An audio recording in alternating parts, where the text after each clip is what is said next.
Gusto mo dun? Ito. Yan. Balisan mo yan. Dali na. Dali na. Yan. Balisan mo.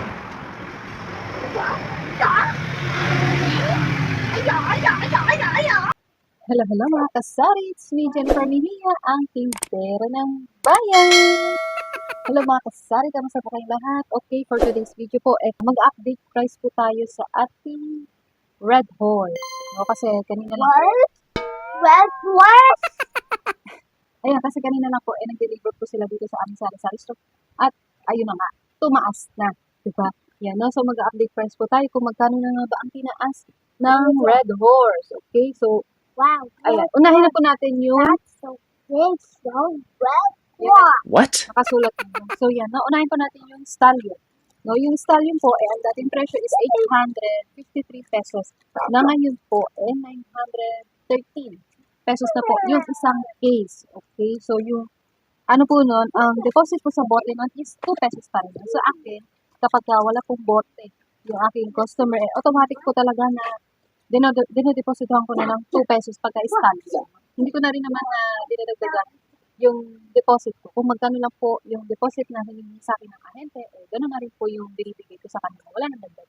Basta may patong na ako doon sa bawat bote na binibenta ko, okay na po yun.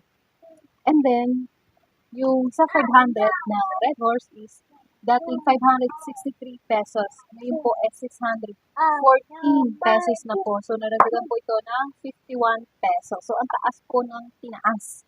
No? Ang taas po ng tinaas kasi dahil na rin sa tax. No, kaya tumataas po ang bilihin. Okay? So, sa litro na Red Horse, dating 575 pesos, ngayon po 626 pesos. No? So, 51 pesos din po ang tinaas.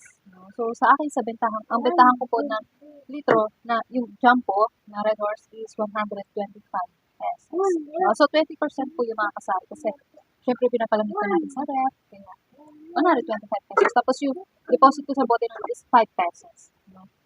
And then, yan, yung Sunmig Light na dating 945 pesos, nadagdagan po ng 60 pesos. So, ngayon ay 1,005 na ang isang case. No? So, 24 pieces po yung mga kasali. At yun, yung Sunmig Apple naman po is 773 dati. Ngayon, 832 pesos. Laki na tinaas. So, 59 pesos po yung tinaas sa Sunmig Apple. Okay, so mga 20% po yung patong po sa pagdaan. No? Yung bentahan ko sa Sunmig Apple, dating 38 pesos na yun, 42 pesos na. So, sa Sunmig Light, dating 45, and 50 pesos na ang bentahan ko. Ang taas talaga ng tinaas. And then, ayan, no, kapag nagtaas po yung supplier natin, syempre, kailangan din po natin magtaas ng presyo. Hindi naman po pwedeng nagtaas na yung supplier natin, tayo same pa rin yung presyo. Kailangan magtataas din po tayo. Ayun, no? So, yun. Kasi, syempre malulugi tayo pag hindi tayo nagtaas. Nagtaas na yung supply natin, hindi tayo nagtaas. Kailangan taasan din natin. Kailangan din po natin magdagdag. Okay, so, kung yun sa akin po, nung nabalitaan ko po na magtataas na yung presyo ng Red Horse. So, yung mga suki ko po, sinasabihan ko na rin sila. No? Every time nabibili sila dito sa akin sa sari store ng Red Horse, pinapaalalahan ko na rin po sila na, magtataas na yung Red Horse sa susunod. Siguro sa susunod na kuha ko or next month, next week, ganyan. No? Pinapaalalahanan ko na rin sila para hindi sila magugulat kapag bumili ulit sila. Kasi, suki na natin para naman maihanda rin nila yung sarili nila. No? Para hindi rin sila magulat. Diba? Ganun po yung ginagawa ko kapag every time na meron ko talaga magtataas, lalo na pag suki ko, ayan, sinasabihan ko rin po sila, naabisuhan ko rin sila para maging ready rin sila sa susunod na pagbili nila. No? Para hindi sila magugulat. Okay? Superpower. Yan. No? Yun. Superpower.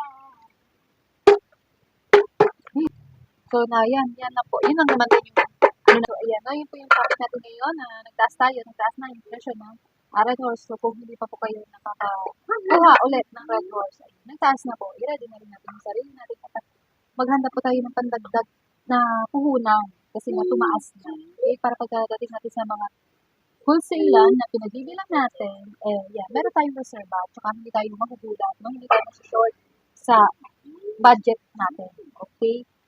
So, yan. I hope nagkaroon po kayo ng idea, nagkaroon na dito ng kaalaman dito sa video na to. So, yan, dito na lang po. Thank you for watching. Have a nice day. Thank you for watching. See you in the next video. Bye-bye. Happy selling. God bless. That's it.